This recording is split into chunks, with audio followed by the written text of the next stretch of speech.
Dreadful. Absolutely dreadful. Again.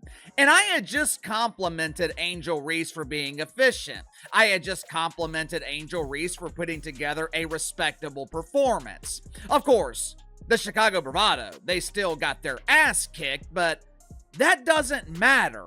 All that matters to the lonely men who follow Angel Reese on social media is that she looks good. But like I told you guys the other day, an excellent performance from Angel Reese, it is rare. Oh dear lord, the Sky are screwed. The Sky are screwed. You might say the sky is falling. But yeah, the Sky GM has come out. Apologies there. The Sky GM has come out and talked about the team's bad start, and there are some things that I'm like, oh dear God, this team is screwed. The Chicago Sky were supposed to be living their own reboot, vibrant rebrand, fresh uniforms, and a rookie whose social media footprint rivaled many NBA starters. Chi-Barbie, as Angel Reese trademarked herself, arrived with the glow of an NCAA title run and enough nil clout to crash every fashion blog from Wicker Park to Milan. The franchise leaned in hard. Billboards went up on the Kennedy Expressway, pink hoodies flooded the team store, and the front office whispered that partial plan sales had doubled before training camp even started. It's a long season, there's a lot of game left, but this is unexpected and I've been very disappointed. General Manager Jeff Pagliocca told the Sun Times as he sat in seats at Barclays Center watching his team morning shoot-around. We had pretty big, significant expectations for the season, which is why I made the moves I made. His assessment was that the Sky's 2-6 need to improve everywhere going into to address the lack of cohesion on defense and poor shooting. Going into Tuesday night's loss, they let a league worst 90.1 points per game. We're shooting just 39%. Julie did speak to reporters immediately after the game. Check out what she had to say. Roll the footage, man. And I kind of been a passer all my career. I came out of high school as the #1 wing and trying to get back to that, trying to get back to being super versatile. And Tyler made that emphasis early on in the season. And I didn't understand it. And I really was kind of confused and trying to figure it out. And I'm still figuring it out. This was how a mid-market club reinvented itself. Ride a phenomenon, bottle the influence, cash the checks. 42 nights into the season, the polish has peeled off. Chicago is 2-8, surrendering 90 points a night while barely scraping 71. The shiny rookie campaign has disintegrated into missed layups, social media side hustles, and a locker room that feels less like a professional collective and more like a reality TV confessional without the cameras. And then, as if to underline just how far the dream had drifted, General Manager Jeff Pagliocca walked into a post-game scrum at Barclays Center and pulled the pin on a verbal grenade. "We need more out of Angel Reese," he said, steady voice, eyes locked on the recorders. No plausible deniability. He didn't wrap the remark in a sentence about collective responsibility. He didn't hedge with a polite, "Angel's learning the league." He singled her out twice for everyone to transcribe. In the quiet code of sports management, that is the equivalent of tossing a jersey under the team bus, reversing over it, and then mailing the tire tracks to every beat writer in the Midwest. Nobody in that arena misunderstood the intent. Pagliocca had decided the franchise's underachievement needed a public scapegoat. But the point is, you're posting this, you've got a game at 11 a.m. Central Time, and you are a 6'3" forward shooting 36% from the field, and you're averaging over 3 points less a game than you were last year, and you can't even get a block shot at your height. You're also, by the way, down a rebound and a half a game. And this is what you're worried about, is social media chatter. And look, she must... I think here's the thing. She must love this. Otherwise, she wouldn't keep crashing out and posting things like this. Guys, this is cringe. Whoever came up with the rebounds thing, y'all ate that up. Because rebounds, rebounds, anything that comes off that board, it's mine. Angel wasn't just being nudged. She was being dragged to center stage under a fluorescent interrogation lamp. Behind the scenes, the soundstage was already collapsing. Insiders described the post-game meeting as something closer to a group exorcism. Voices ricocheting off cinderblock walls, the squeaks and scrapes of chairs shifting into improvised barriers, fingers flashing like bayonets in the gray light of a training room doorway. Nobody threw a punch, but a Gatorade cooler took a shove so fierce the lid shot off and skittered into the whirlpool. The walls might still be vibrating from the fallout. It was the night Chicago's front office stopped selling hope and started rationing blame. To be fair, Angel's raw box score hasn't helped. 10 points a night on 35% shooting, even when balanced by 12 rebounds and relentless hustle, does not look like franchise player material. The highlight cuts are there. One-woman transition sprints, bullying putbacks, an occasional mid-post spin that reminds you why LSU fans used to levitate, but the game-to-game consistency has vanished like a Snapchat story. Wide-open layups clink against the bottom of the rim. The free throw line seems to shrink into a pile of magnets that repel basketballs. Finishing through contact has turned into a coin flip. Last year as a rookie, Reese posted 13-plus points on 39%, not world-beating, but in context respectable for a first-year forward banging against all-star veterans. This season the percentage dipped below 36, and the shot chart reads like a love letter to the backboard. Potential, that gleaming word everyone used in April, has morphed into a condescending synonym for not quite, and the glare is hottest on national broadcasts where every brick rings louder than the previous one.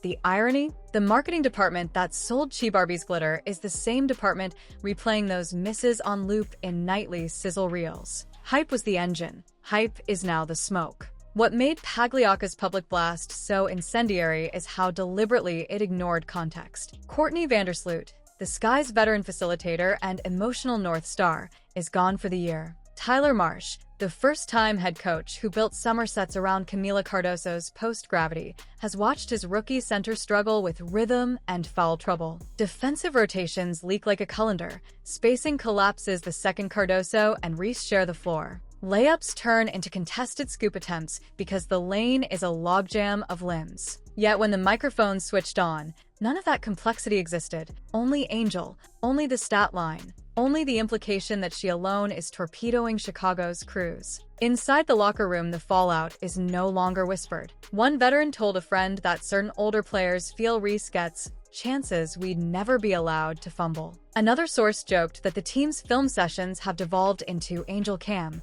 a supercut of misses from within 3 feet. Even support staff can sense it. The team dietitian noted that stress eating has spiked.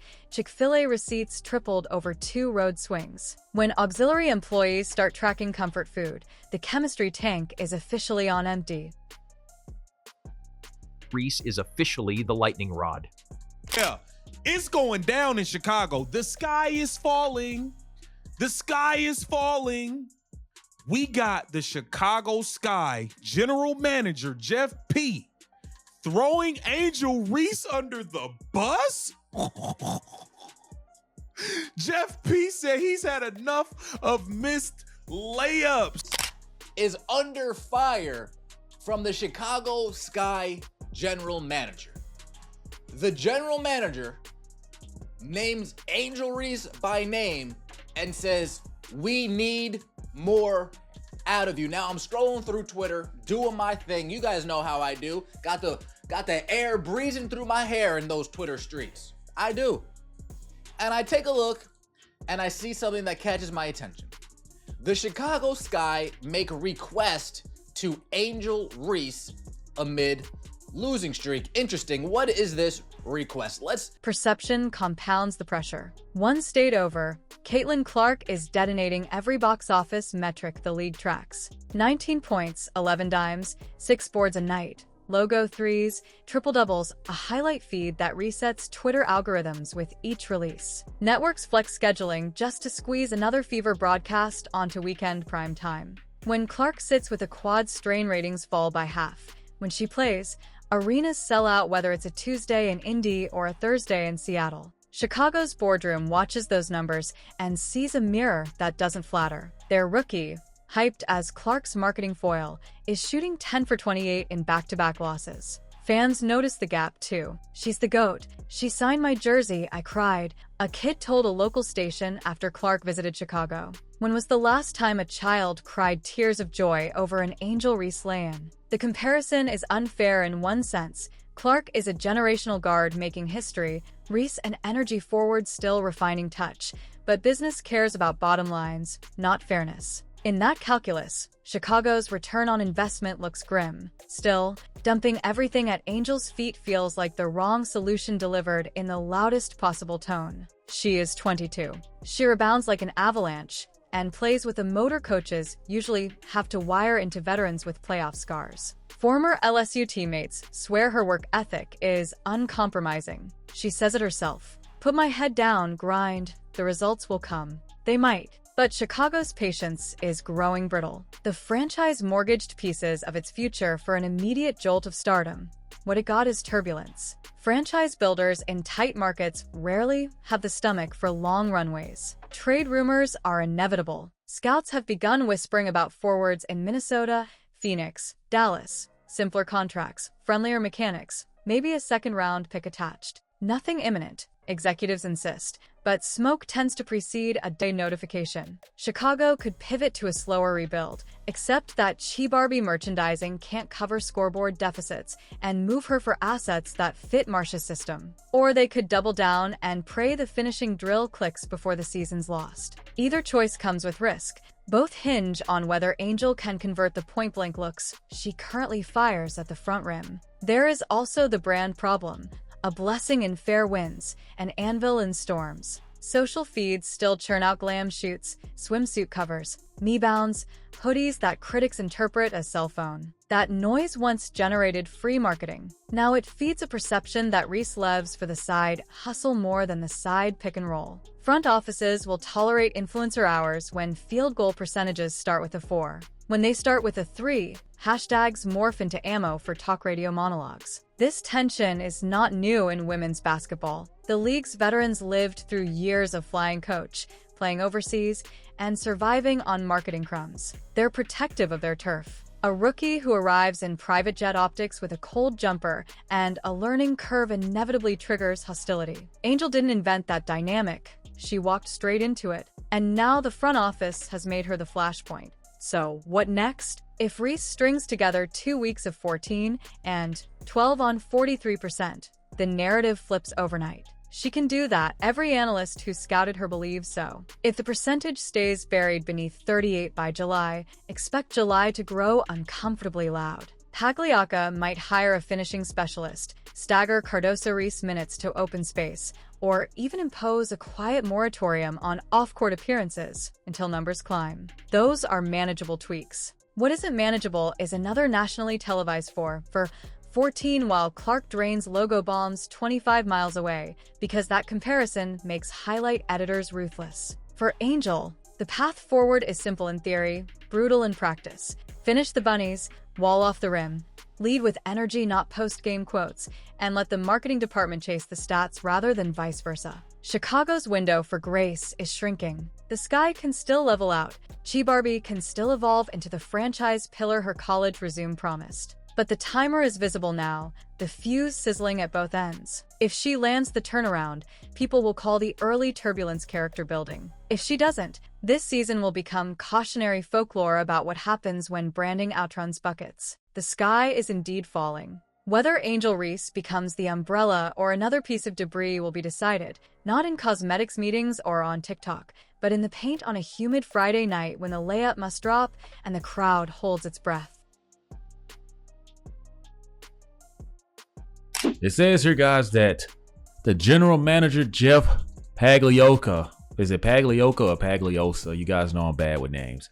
But pretty much, he's opened up the publications about his team's performance and shared his thoughts on how Angel Reese could contribute more to their team's goals, and admits he's disappointed with the start to the WNBA season. What did you expect, Jeff? You sold your future for the present. You really had in your head that Angel Reese is a #1 talent. She's a superstar. And you guys continue to inflate her head, inflate her mindset, which feeds the mentality